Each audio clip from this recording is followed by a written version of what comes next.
에베소서 5장 18절 이후의 말씀입니다. 술 취함과 성령 충만이 도달하는 공통점은 지배를 받는다는 것입니다. 술 취한 사람은 술의 지배를 받고 성령 충만한 사람은 성령의 지배를 받습니다. 술 취한다는 것은 문제를 풀을 때 건강이 나빠진다든지 돈을 허비한다든지 그래서 술 먹지 말라는 얘기가 아닙니다. 그것보다 더 무섭고 큰 문제가 뭐냐? 술의 지배를 받으면 거기에 복종하게 되어지고 결국은 방탕하게 된다는 것입니다. 예수 믿는 사람이 문제가 잘 안 풀린다고 해서 술 나눠 마시고 그리고 거기에 취해서 거기에 자기 정신을 놓아버리면 잘 풀릴 것 같은데 결코 그렇지 않습니다. 문제를 술로 푸는 습관이 되면 나중에는 술을 먹지 않으면 얘기가 안 됩니다. 술로 해결하려고 합니다. 기분 나빠도 술, 부부싸움에도 술, 슬퍼도 술, 기뻐도 술. 그래서 평상시에는 도저히 할 수 없는 행동을 거침없이 하고 감추었던 얘기를 큰 소리로 외치고 술의 힘을 빌어서 그렇게 하는 겁니다. 이런 사람은 결국 아무 문제도 풀 수 없는 그런 막다른 지경에 놓이게 될 것입니다. 그렇다면 성령 충만의 모습은 무엇으로 나타날까요? 피차 복종하는 태도를 통해서 나타납니다. 성령 충만하여 하나님이 요구하시는 성숙한 인격이 그 삶을 통해 나타나게 되는데 그게 바로 피차 복종하는 모습입니다. 성령 충만한 사람은 자기를 내세우지 않습니다. 다른 사람을 내세웁니다. 또 내 주장만 주장하지 않습니다. 상대방을 고려하여 피차 복종하는 자세를 가지고자 합니다. 술 취한 사람이 얼마나 고집이 셉니까? 감당할 수가 없죠. 그러나 성령 충만한 사람은 양보하며 이기기보다는 지는 편에 서고 군림하기보다는 섬기고 그리고 용서하는 그런 성품으로 다듬어져 가는 겁니다. 그래서 성령 충만하면 피차 복종한다라고 오늘 성경이 말하고 있죠. 성령 충만은 신비로운 체험을 의미하는 것이 아닙니다. 인격적인 특징이 피차 복종으로 나타난다는 것입니다. 갈라디아서 5장에 보면 성령의 열매가 어떤 능력, 권능 이걸 강조하는 것이 아니라 성품을 강조하고 있죠.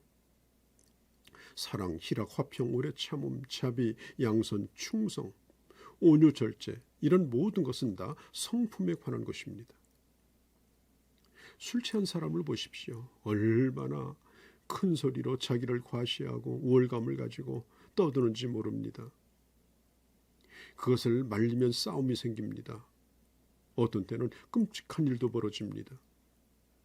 성령 충만한 사람은 자기를 낮춥니다. 점점점 양보합니다. 섬기는 특징으로 나타납니다. 왜냐하면 그리스도를 닮기 때문에 그렇습니다. 우리가 그리스도를 닮는다라고 하는 것을 늘 외모로 웃음을 띠고 그리고 아주 부드럽고 나긋나긋하고 그런 걸 의미하는 얘기가 아닙니다. 하나님의 뜻 앞에서 그 뜻을 순종하며 그 어떤 것에 대해서도 온유함과 고요함을 잃어버리지 않는 그런 자세. 주님은 제자들에게 배반을 당하시고 부당한 재판을 받으시고 희롱을 받으시고 결박을 당하고 채찍에 맞고 그럴 때 주님이 역정을 내고 눈을 부릅뜨며 누군가를 노려보고 그렇게 하지 않으셨습니다. 끝까지 온유하고 고요하셨습니다. 원수를 갚으려 하지 아니하시고 저들이 하는 것이 무엇인지를 저들은 모른다라고 성부 하나님께 기도했습니다. 3학년짜리 학생이 1학년짜리보다 조금 앞설 수 있습니다. 그러나 그 아이도 3학년이 되면 다 알게 돼 있습니다. 3학년과 1학년을 비교한다는 것은 논리상 말이 안 됩니다. 같은 3학년끼리 비교해야 실력이 평가가 되죠. 자, 우리는 다 죄인으로 태어났습니다. 끊임없이 실수하고 시행착오를 치고 넘어지면서 여기까지 왔습니다. 우리는 본성적으로 말씀의 복종을 잘 안 하는 그런 성품이 우리에게 있습니다. 별로 잘나지도 못하면서 잘난 못에 살아가고 늘 뭔가를 사람들에게 보여주고 싶어 합니다. 우리 신앙이 얼마나 좋은가를 보면 그가 얼마나 잘 참는가, 그가 얼마나 스스로 낮아지는가, 그걸 보면 압니다. 난 이것만은 못 참아, 죽어도 못 참아. 그래서 자존심 때문에 고통스러워하고 그러면 안 됩니다. 교회에서도 아니 그 사람이 장로가 되다니, 아니 그 사람이 집사가 되다니 속 뒤집힌다.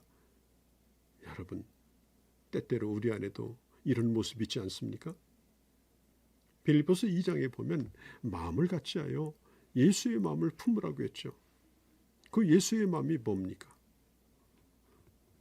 자기보다 다른 사람을 낮게 여기고 그리고 종된 자세를 가지고 섬기는 것입니다.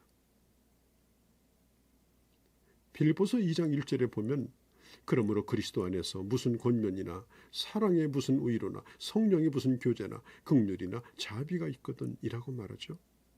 그러면서 계속해서 나보다 다른 사람을 더 낮게 여기라. 좋은 일을 하려고 할 때 마음을 같이 해서 허용이나 다툼 이렇게 하지 말고 상대방을 존중해주는 자세로 하라는 것입니다. 어느 집에 나이 든 부부가 있었습니다. 이들은 가난했지만 아주 행복했습니다.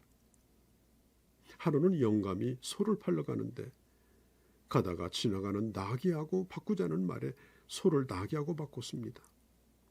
그리고 나귀를 끌고 가는데 또 돼지와 바꾸자는 얘기를 듣고 나귀를 돼지로 바꿨습니다. 이제 돼지를 몰고 가는데 오리를 안고 가는 사람이 있었습니다. 그러니 이 할아버지가 오리와 돼지를 바꿨습니다. 집에서 나올 때는 소를 끌고 나왔는데 그 소가 오리가 된 겁니다. 이 광경을 본 동네 사람들이 영감님 이제 집에 들어가면 죽었다고 혀를 찹니다. 그때 영감이 말하기를 아니요. 우리 할멈은 내가 뭘 하든지 항상 잘했다고 합니다. 사람들이 안 믿어지니까 집까지 따라갔답니다. 영감이 소를 끌고 갔다가 오리 한 마리 안고 들어오는 걸 보면서 그 할머니가 나오며 하는 말이 영감 잘했군 잘했어. 오리가 알을 낳으니 우리 매일 후라이 해먹읍시다 그랬더랍니다. 얼마나 멋있습니까? 우리가 잘났다고 우겨대기 시작해 보세요. 찬송이 나옵니까? 감사가 나옵니까? 성령께서 떠나십니다. 진정으로 피차에 복종할 때 그때 성령 충만하고 그때 찬송이 있고 그때 행복이 있는 것입니다. 그렇게 하고도 자존심 상하지 않고 내게 상처가 되지 않고 결코 부끄럽지 않고 그렇게 할 때에 성령께서 나를 충만하게 채우시는 것입니다. 여러분 신앙생활을 어떻게 하는 것이 멋있게 하는 겁니까? 성경은 단 한마디로 공식을 말하지 않습니다. 어떤 게 훌륭한 신자라고 말합니까? 뭐 성경을 얼마나 읽었느냐, 뭐 기도를 몇 시간 하냐, 전도를 몇 명 했냐. 그거 가지고 절대적 비교를 할 수가 없습니다. 신앙생활은 자질구레 한 삶, 부부의 문제, 자녀의 문제, 이웃과의 문제, 매일 부딪히는 일상의 삶 가운데서 피차 서로 복종하며 섬기는 자세로 자기를 부인하고 그리고 상대방을 존중하고 그리고서도 싱글벙글 웃을 수 있는 그런 모습. 그게 바로 성령 충만의 증거요 하나님의 사람의 성숙한 모습인 것입니다. 예수님이 예루살렘에 가까이 올라가시면서 제자들은 바짝 긴장하면서 자리 다툼을 합니다. 누가 먼저 제자가 됐냐, 누가 예수님 측근이냐, 뭐 이러면서 심지어는 그 어머니를 데려다가 치맛바람까지 일으켰습니다. 어떤 제자는 예수님께서 고난의 잔을 마실 수 있겠느냐 이렇게 말할 때 그 잔이 무슨 축배인 줄 알고 앞장서서 내가 마시겠다라고 큰소리 치더니 다 도망가고 말았죠. 여러분, 우리는 못난 사람들을 불러서 하나님의 영광을 드러내는 교회에 부름받은 자들입니다. 부족한 목사를 부르셔서 하나님이 그 교회를 책임지게 하심으로 영광을 받으시려고 부른 겁니다.